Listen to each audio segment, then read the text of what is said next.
Life Audio. Faith Over Fear is brought to you by Life Audio and is part of our Faith Toolkit series.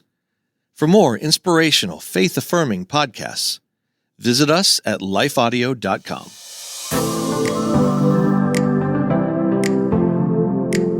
Hello. Welcome to the Faith Over Fear podcast, where we attack our most pervasive fears with truth. Because life is too short for any of us to live enslaved. At Holy Love Ministries, we are passionate about helping God's children discover, embrace, and live in God's freedom. We would love to connect with you online. Just visit our show notes to learn how to connect with us.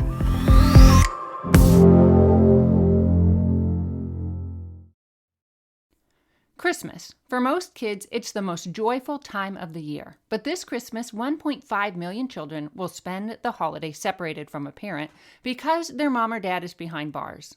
Prison Fellowship Angel Tree needs churches in our communities to volunteer to bless local children with a gift, the gospel, and a loving message from their parent. I believe this is an incredible opportunity for our listeners to share the love of Jesus this Christmas. Many of Prison Fellowship's partner churches continue ministry to local Angel Tree families after Christmas is over. Through this ongoing care, Prison Fellowship Angel Tree strengthens and encourages families every day. Angel Tree wouldn't be possible without the help of faithful volunteers. If you're ready to make an eternal impact in your community, please register today at angeltree.org/church. That's angeltree.org/church.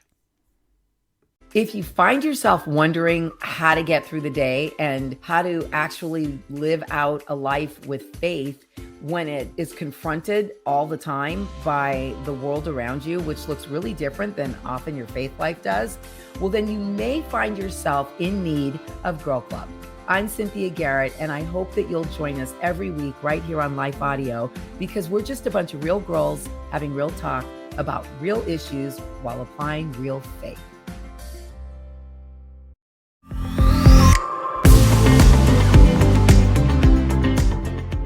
I'm Jennifer Slattery, and I think it's probably safe to say many of us are something of control freaks. And in fact, the more uncertain and chaotic our world feels, the more we might fight for control, to plan, to plot, to strategize how we would like to see our circumstances and ultimately our lives play out, which is why divine redirects can feel so frightening, because by their very nature, they're unexpected and often outside our well thought out plans. What's more, these redirects can often lead us to places of increased dependence, to roles and positions where God can reveal not our capabilities and our brilliance, but rather his supernatural power and strength through us. And that can be frightening and maybe even painful, especially if that redirect involves the death of a dream, as it did for today's guest, Josh Dotzler, CEO and visionary of the Abide Network in Omaha, Nebraska. Josh, thank you for joining us today. Hey, it's so good to be with you. Thanks for having me.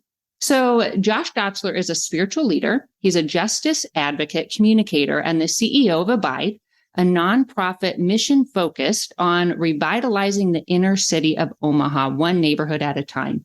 He has used his voice on a national and a local level to ignite change and inspire individuals to use their God-given influence to see God-sized impact. Josh has served as a lead pastor for over a decade, and he partners with pastors and leaders from every sector across the city to bring change to local communities. Visit him online at Josh Dotzler, that's DOTZLER.com,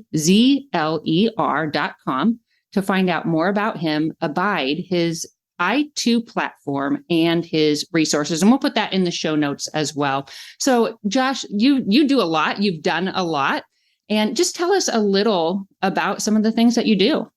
Yeah, I mean, I think, we all have a story. And my story begins really when I was about 2 years old with my family, my parents. My dad was a chemical engineer, felt like God was calling him to some sort of mission field. Didn't know what it was, where it would be, quit his job, sold his house, ended up in North Omaha, right here in Omaha, Nebraska. North Omaha is known for crime and violence and poverty. And my parents would tell you that at one point in time in this process, they opened up the newspaper and they told God, we'll go anywhere except for North Omaha. And early on, they learned, don't tell God what you won't do. And I think that's kind of been even a theme for my life and my journey growing up, participating with what my parents did. I loved what they did. They were making a difference, but I also experienced the fear through the things that happened around our house and to our home. And so I always tell people I loved what they did, but I didn't want to do it. I didn't want to follow in their footsteps. And so went off and played college basketball, got a scholarship here at Creighton. And it was through an injury that God really used that to get my attention, redirect my life back to the very neighborhood and community that I was living in and was trying to leave. And Wow. so started there about 13 years ago. And then just over time, you find yourself in different situations, and in those different seasons have tried to step into what God was saying and doing. And that's been leading the church, leading our nonprofit, working with other churches in our city, and has taken on a variety of forms over the years. So take us back to that moment when you had that injury like that. Yeah. You had kind of this trajectory for your life, right? Yeah, and, for sure. And probably maybe your identity wrapped up in that and kind of where you thought you'd receive joy and fulfillment. So what did that feel like? Kind of take us through that process. Yeah, I think every young person, at least athlete, dreams about playing professionally. And honestly, you think it's going to last forever. You don't really see any life after sports or athletics, despite what your parents tell you, despite what other people who have gone before you tell you. And so for me, so much of my identity was wrapped up in sports and basketball. Had a very successful high school career.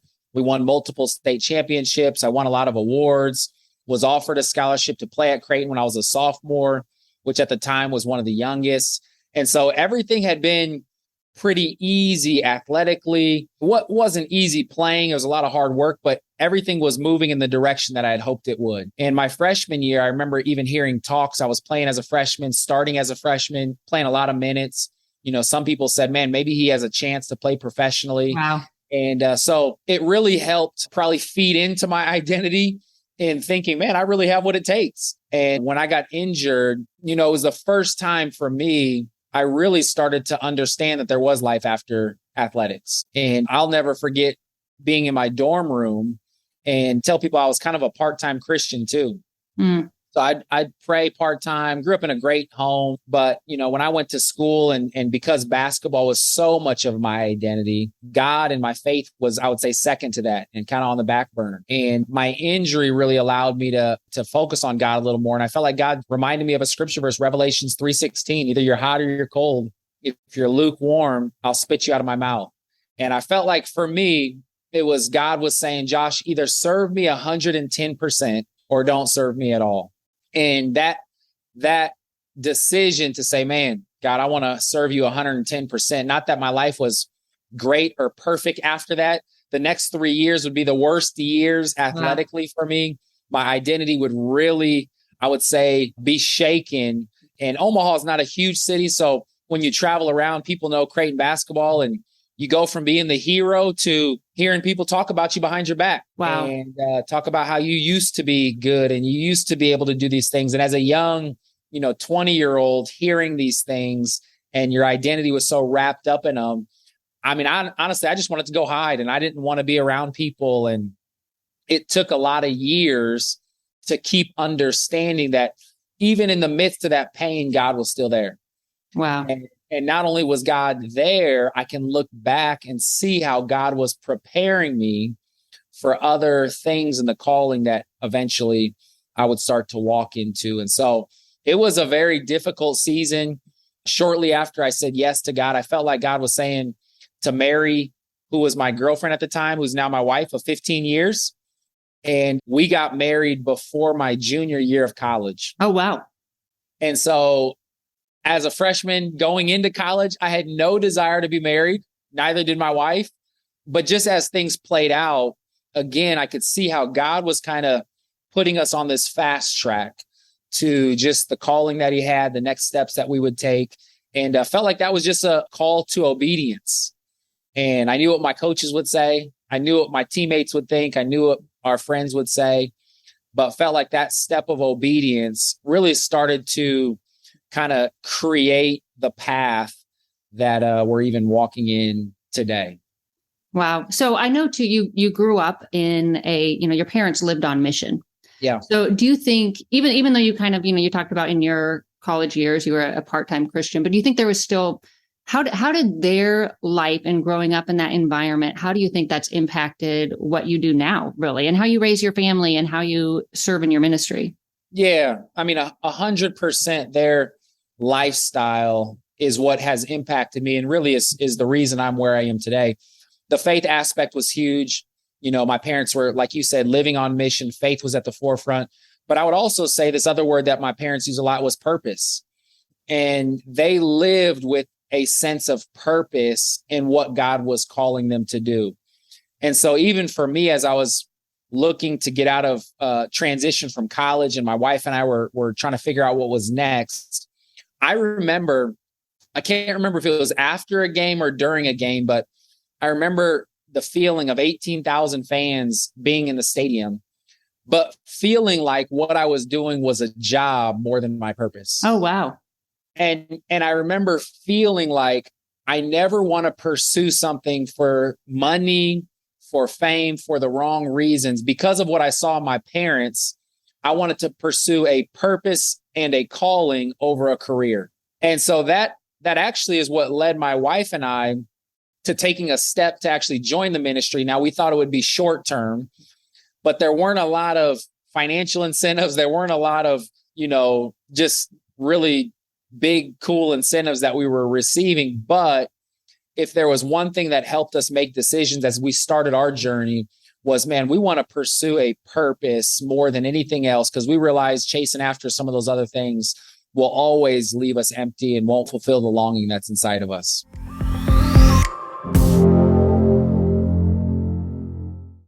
Miracles are everywhere. Let our adventure begin!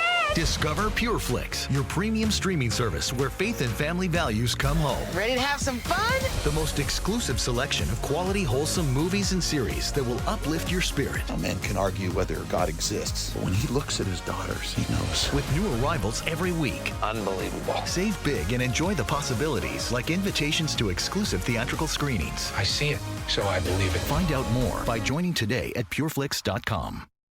It's a crazy world out there, moms and dads, and raising our kids to stand strong in the faith is tough. I'm Catherine Seegers, host of Christian Parent, Crazy World, a podcast that answers the questions that keep us parents up at night. Questions like, is it okay to question God and the Christian faith?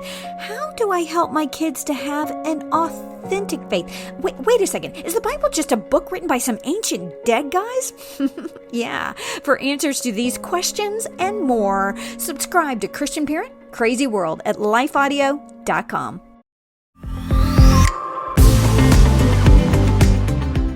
So basically what I'm hearing you say is you saw just like a vibrancy of life in your parents that attracted you. Big time, despite what was actually happening on a daily basis. And despite what they were experiencing, they lived with this vibrancy. And I think there's a great lesson for us in that here you had, from a young adult's perspective, you had everything that should have made you happy and fulfilled. Yeah. And yet you had this realization that you weren't as fulfilled as you could be. Yeah, without a doubt. And I remember, again, college athletics is very unique. We'd fly private planes and we'd stay in the best hotels. And I remember, donors, people who pay to be a part of the program, they would want to sit next to you on airplanes and they would want, special treatment. And I just remember the feelings for myself thinking, man, like, I want to pursue a different path. I don't want to get caught up in some of the things that I think are so easy for us to put our identity in. And I think part of it was God stripping me from what, again, I thought was what was most important and kind of starting to show me and help me understand what purpose was really, really about. And you talked about as well that you had some of your initial aversion was due to fears that you experienced growing up. So what were some of those, some of the fears, not just, and I think for some of our listeners who aren't familiar with living in a high crime area, but then also just fears related to like your life trajectory? Yeah, I'll never forget, when I was 10 years old, we had already been living in North Omaha for a while, but we moved into another house. And I remember almost every single night you would go to bed with the helicopters overhead. Wow. And the helicopter sound meant that the police were out looking for somebody. They were out, roaming the streets, the community to see what they could find. And, other stories of coming home one night and our neighborhood was lined with police cars and lights were on. And a police officer came up to our family and said, "Hey, we've got to go in the house first to make sure the person we're looking for isn't in your house. Oh, wow. Before you can go in there, grab your stuff and go stay somewhere else." So those types of situations, during the day, seeing police officers with rifles and guns going through your yard because they're chasing somebody. My two older sisters' best friends and their neighbor girls, when they were 7 and 9, were murdered 2 houses down from us. So a lot of those experiences, the saying in communities like ours, high crime, poverty, and violence, is work hard, get an education, and you too can move out of the ghetto. And so when people think about success, you don't think about staying in a community that's going to be surrounded by chaos and crime and violence. And even for my wife and I can tell you, it's one thing to see it from a child's perspective, me living there with my parents and them kind of guarding me. But then when my wife and I started to have our own kids and, there's a drive-by right next to our house, it causes you to really seek God in terms of the calling and where you're supposed to be. So the neighborhood was definitely full of a lot of challenges. We had personal experiences and wasn't the ideal place to live and to raise our children. Especially my wife and I both had college degrees and probably could have gotten some jobs that allowed us to live somewhere else. Wow. So, and I often will tell our listeners, our fears, they make proclamations. They lie about God, about his nature. And so what were some of those, both maybe some lies or some doubts that you wrestled with, and then just some truths that he really helped to cement in your heart? Yeah. I think my dad used to always say the most dangerous place to be was outside the center of God's will. And I knew that here, but trying to really live that and understand that I felt like, the community we lived in was one of the most dangerous places. And so I had to really wrestle with, God's plan, God's desire versus my personal fears. And so I think just the fear physically of what goes on in a community like that, misunderstanding or misrepresentation of the people in the community and thinking that many of them are bad and many of them. And then once you hear their stories, you recognize that there's a reason that they're kind of acting or reacting the way they are. I think the mindset that it's hard to be successful in a community like this.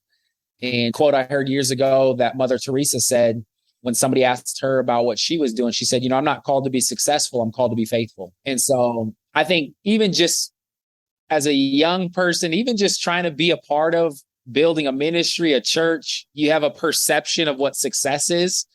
And I think God's had to help me redefine some of those metrics and measurements to say, hey, this is what I say success is versus this is what maybe the world says success is.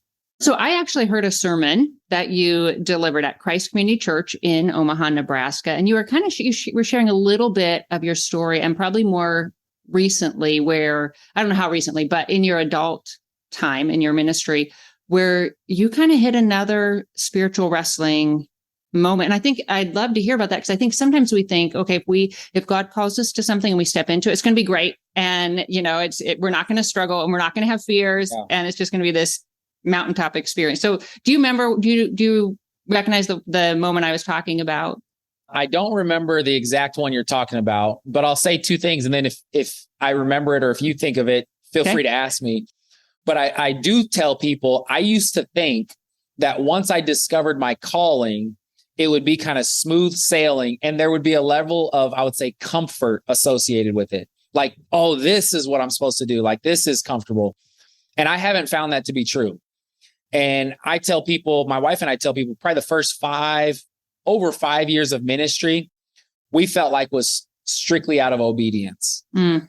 A lot of what we were a part of, what we were doing, visually speaking, now God would give us just enough hope, but there were a lot of tough days and a lot of days where we just didn't see, you just couldn't see visually, even though we sensed God was doing something in our hearts. And so it was a lot out of obedience. And even today, whether it was the purchasing of the facilities that we're in now as an organization, a ministry, going through seasons where, some of your closest supporters are kind of trying to talk you in a direction that goes against the vision you feel like God has given you. And God reminds you of why he gave you that vision and you're standing firm. Financial challenges. I mean, just in the last couple of years, we've had buildings that have been burned down. We've had houses where families have lived in those that we've had to move out because of some of the challenges in that neighborhood. We've had vandalism on our campus, at our facilities.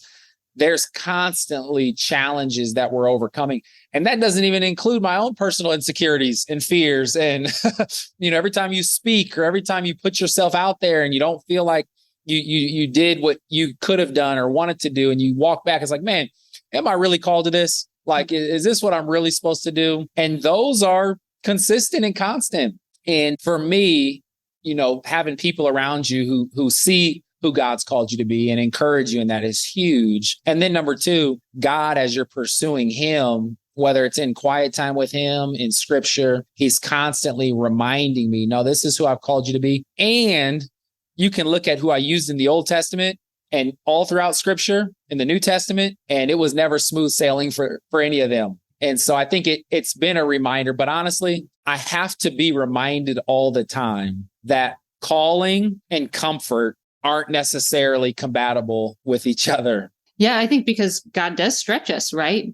Yeah. As he constantly grows us. Well, and with your role too, you're doing life change, like you're doing community culture change. Yes. So that takes a really long time. And I know, so I've only known about the Abide Network for maybe 5 years. So I'm sure there was just a time of slow build. Yep. Big time. So during that time, were you wondering, like, is God really moving here?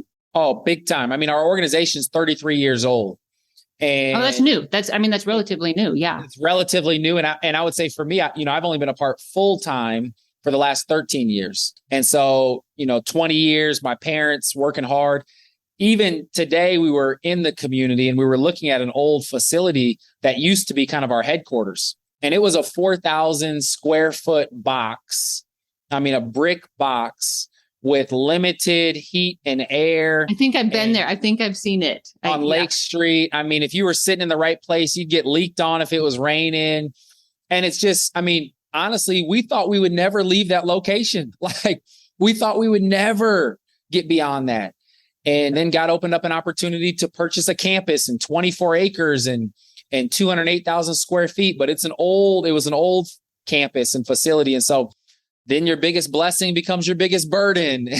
And you think you'll never be able to see certain things happen. And just year after year, I've seen the power of faithfulness and just showing up and allowing God to do what only really he can do.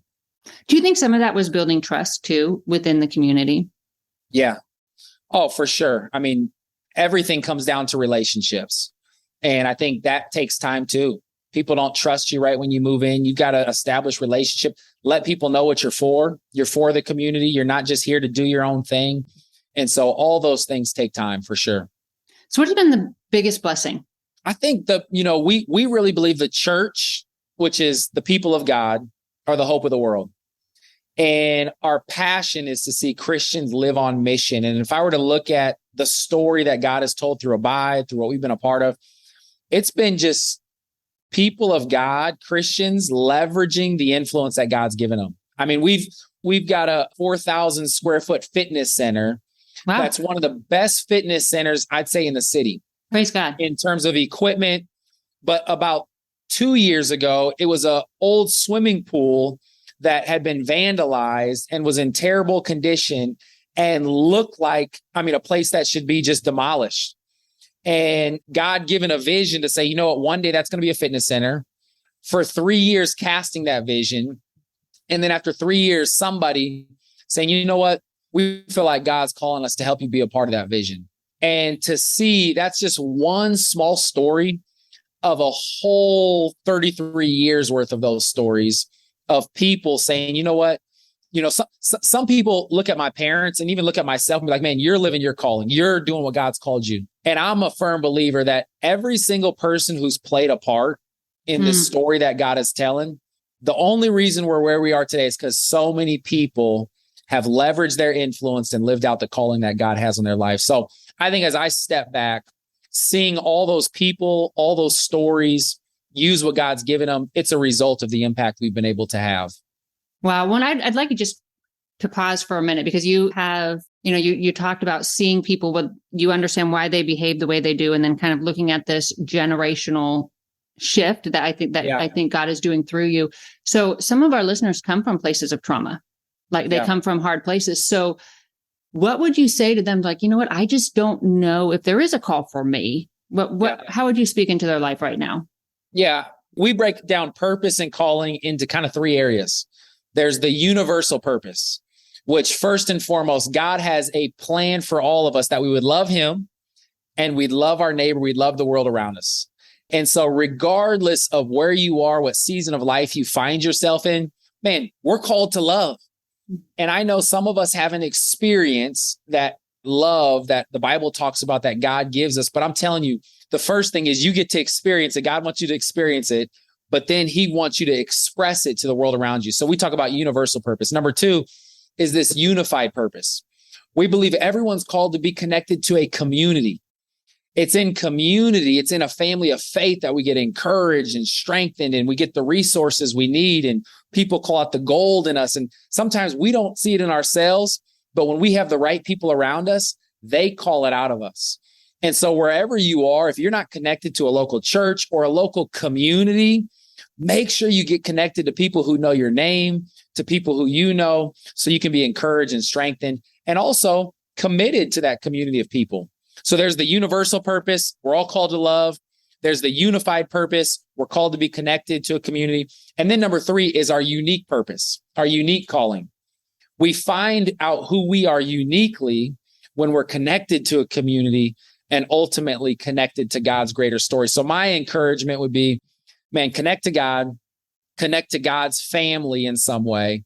And out of that, he'll bring the right resources to help you process your past and your pain, which are some of the most powerful parts of your purpose, by the way. Wow. Yeah. And in that, man, the uniqueness of who God's called you to be will allow you to live that out wherever you are. And I just want to say this too.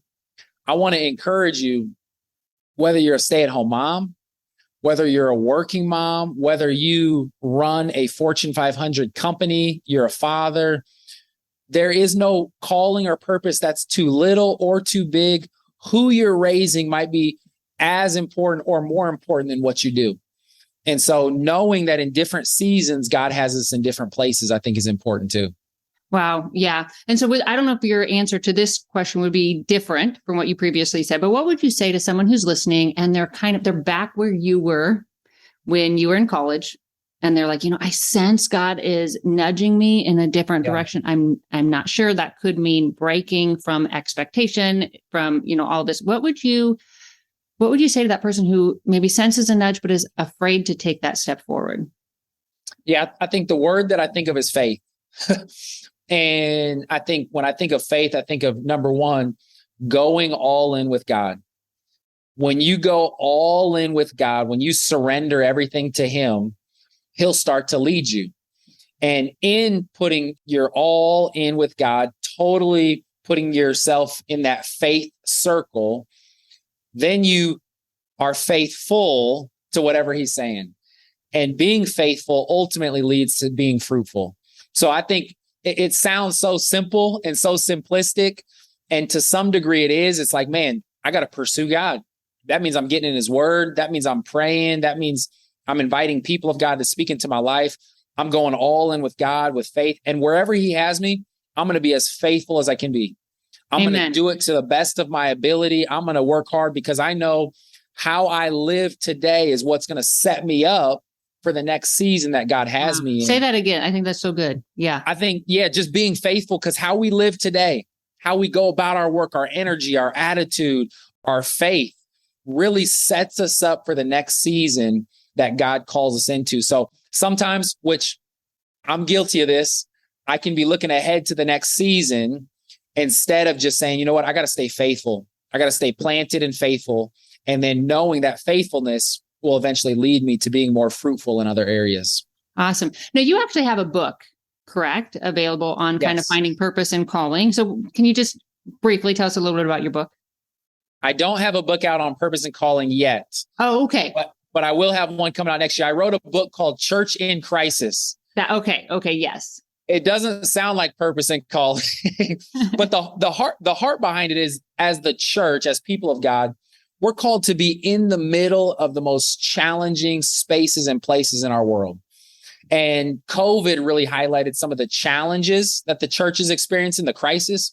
But I think it also highlighted God's heart that, man, when things are darkest, we're called to shine brightest. And we get an opportunity to be in the spaces that I believe God wants the church to be in. Yeah, well, that's beautiful. I will put in our show notes as well his book so you can find out about it, and then go to his website so you can be alert when that next book comes out.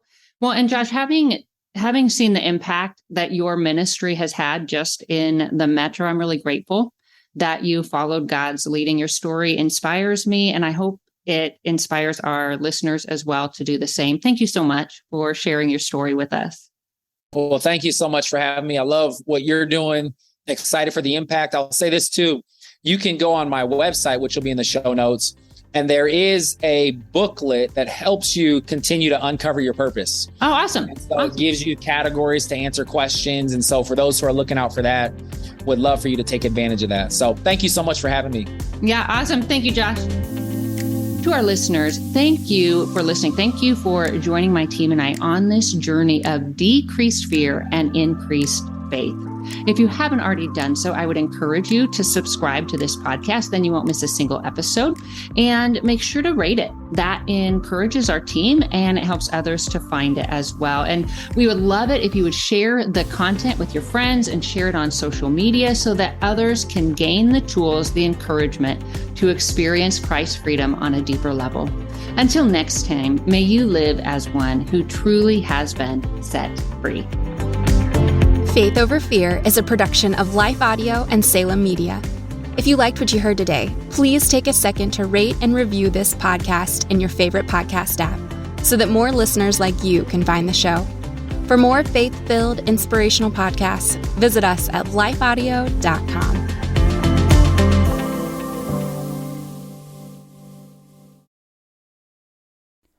Christmas. For most kids, it's the most joyful time of the year. But this Christmas, 1.5 million children will spend the holiday separated from a parent because their mom or dad is behind bars.